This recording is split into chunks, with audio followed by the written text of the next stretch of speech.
I think that out here, when you're by yourself, it's something more on a spiritual level, you know?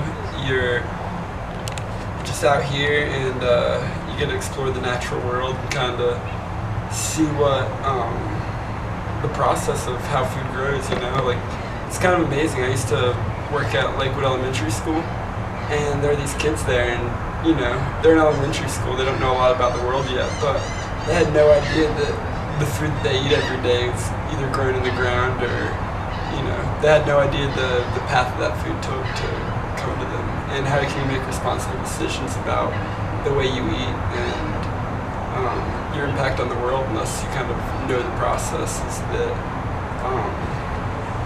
are behind everyday life, you know? Provides that kind of healing process where people can learn and experience where their food comes from and how difficult it is actually to grow that food, so that appreciation comes in a lot stronger form. How do worms help compost? The worms, they eat the vegetable wastes, and they make it break down much faster than microorganisms would ever do that. They won't eat any vegetable waste right away. It has to start decomposing on its own before the worms will eat it, because they don't have teeth, they can't chew it. Oh. So once a fungus or bacterium starts breaking down the vegetable wastes, the worms will eat it and finish the process much faster. Where are the worms going to go at the end of the semester? I am taking them home. I'm going to put them in my basement and hope my mom doesn't find out. A lot of the organisms can go dormant in drought situations. They just stop producing any compost. And then other types of rotting start happening, which do smell bad. So you got to make sure it's damp but not soaked. If you soak it, you get another problem, which also smells bad, and that's that there's no oxygen in the compost.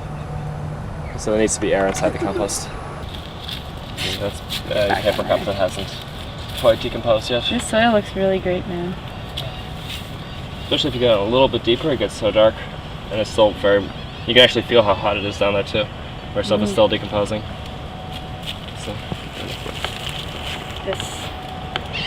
which is pretty much concentrated plant food. And it smells good too. It smells a little sweet. When do you know when to move that here? When it gets so big that it's no longer really manageable, so when it gets hard to turn, it becomes time to move it over. If you put anything in the compost, it better go right there. Otherwise you're in big trouble. So I better go and write down what we put in.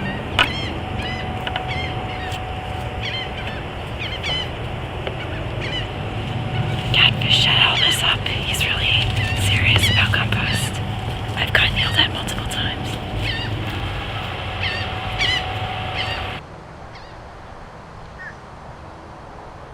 Gardening is where the universe and the soul sort of meet each other. It's where we bring nature inside of ourselves and make ourselves. And so it's probably the most critical relationship that we have, and most of us don't do it, yet all of us eat.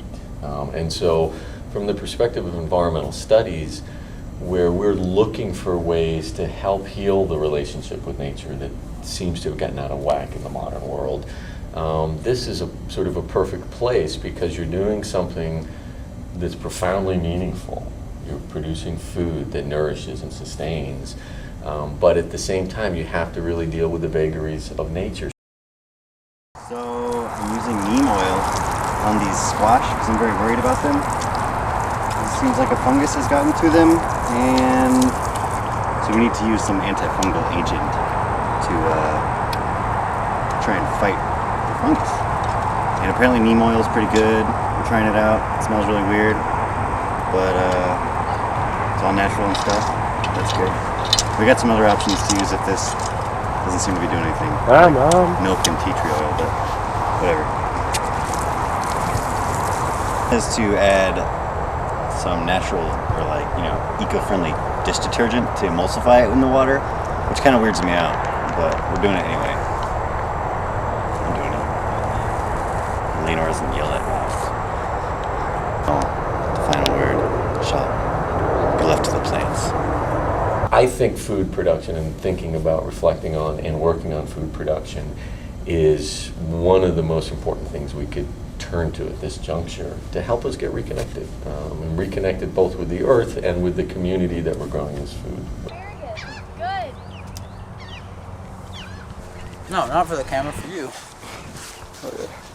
Surprisingly tasty. That's delicious. Very tasty. Quite tasty. One of the tastiest collards I've ever tasted. Yeah. One of the tastiest collards he's first ever time, tasted. yeah. One of the tastiest, man. Definitely. You've had some tasty collards, I've haven't had you? many tasty collards. You're a collard connoisseur, so I I hear. am a collard connoisseur. And that is one tasty I collard. get collard aficionado. Yeah, we got to go to Collard Fest next week. Oh, collard fest gonna be tight, man. Where's that, Sacramento? It's probably more in the south. What do you have to say about the garden? Just let it flow. That's why the off-road shit. Well, it made me a little sad because when we went, the things had died. But they also looked really cool, so that made me happy. So I'd have to say I feel pretty neutral about the whole shenanigans of the garden. But let me tell you something, those carrots are delicious. People who sew generally get it way faster. This is way He told me that women are better welders because it's like very delicate work. Are they good? Hell yeah! It's so good.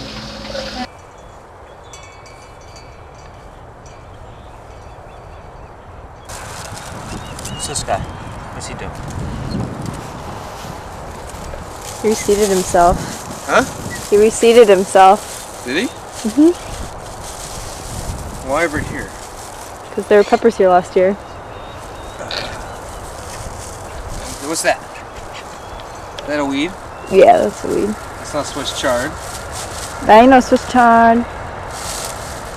Why is it your favorite? Because the proportions are just right to be cute. That's right. What's Cute vegetable. And I'm a man. I'm assuming. I really love to pick the peppers because when you pick them, it goes like this. And you get to hear, with every pepper you pick, you hear this sound of absolute satisfaction that goes. And with every, there's another pepper. And with every pepper, there's a better world.